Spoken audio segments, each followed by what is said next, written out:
Case 3 admission में क्या कर रहे हैं, ट्रीटमेंट ऑफ गुडविल। ध्यान से देखेंगे case 3, when the goodwill, share of goodwill is brought और introduced in cash, cash means by cash और cheque, and the goodwill is withdrawn by the sacrificing partners fully or partly। तो मतलब वहां तक तो सिनेरियो चल ही रहा है, वहां तक तो कहानी चल ही रही है। नया पार्टनर आया, अपना शेयर ऑफ गुडविल लाया, तो क्या एंट्री हुई?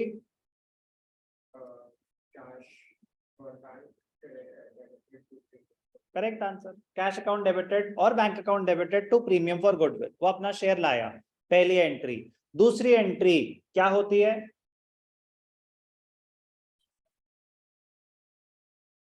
कैपिटल को भूल जाओ, अभी मैं सिर्फ गुडविल की बात कर रहा हूं, कैपिटल अलग है। कैपिटल की तो entry cash to bank, cash और बैंक टू कैपिटल ही रहेगी, उसको रख देते हैं साइड में। अभी सिर्फ गुडविल की बात हो रही है, गुडविल कैश में आ गई, cash to premium for goodwill. क्या करें उसका?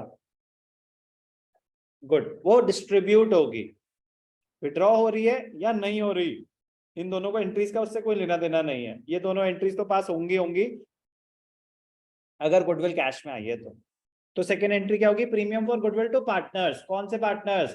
Sacrificing partners. कौन से रेशियो में? सैक्रिफाइसिंग रेशियो में। ये एंट्रीज तो होंगी होंगी। अब एक एडिशनल एंट्री हो जाएगी बस इसके बाद, कब? अगर गुडविल विड्रॉ हो रही है, अगर गुडविल विड्रॉ हो रही है, अगर गुडविल विड्रॉ हो रही है तो बस एक एडिशनल एंट्री हो जाएगी, partners capital account debited to cash और bank. Partners capital account debited to cash, क्योंकि जो आपको पैसे कैपिटल में ऐड हो गए थे उसमें से कुछ आपने पैसे विड्रॉ कर लिए, तो उतने पैसे आपके कैपिटल में से काट लेंगे, जितने भी आपने विड्रॉ करे। आपको मिली गुडविल 5000, आपने 5000 के 5000 विड्रॉ कर लिए, तो वो 5000 की एक एंट्री पास हो जाएगी ड्रॉइंग्स की। और क्या एंट्री पास हो जाएगी? Partners capital account debited to cash और बैंक। कैश में आया था तो कैश के थ्रू एंट्री होगी, चेक से आया था तो बैंक के थ्रू एंट्री होगी। जितने भी आपने पैसे विड्रॉ करे उसकी बस एक एडिशनल विड्रॉल की एंट्री हो जाएगी। क्या एंट्री हो जाएगी? Partners capital account debited to cash और बैंक। बस एक एंट्री ऐड हो जाएगी। Easy, very easy.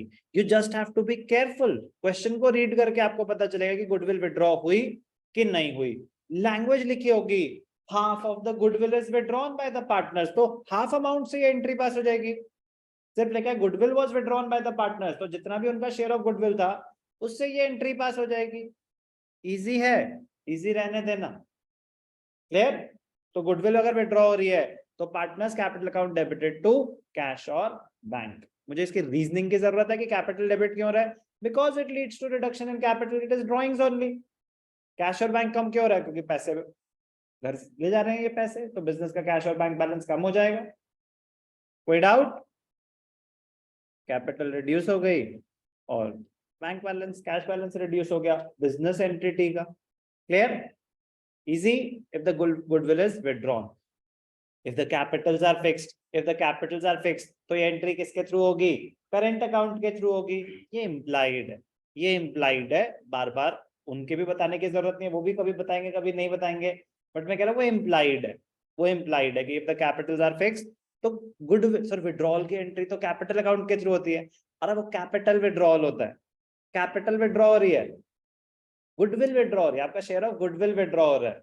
तो अगर गुडविल मिली जो थी वो करंट अकाउंट में गई है, अगर कैपिटल फिक्स है तो वो गई करंट अकाउंट में होगी, तो विड्रॉ होगी तो करंट अकाउंट के थ्रू ही तो होगी अगर कैपिटल फिक्स्ड है तो। कोई doubt? Case 3, goodwill new partner लाया, पार्टनर्स में डिस्ट्रीब्यूट हुई, बट उसके बाद क्या हुआ? विड्रॉ हो गई, पार्टली या फुल्ली, तो जितने से विड्रॉ हुई उतने से एंट्री पास हो जाएगी। क्या एंट्री पास हो जाएगी? Partners capital account debited to cash और बैंक अकाउंट।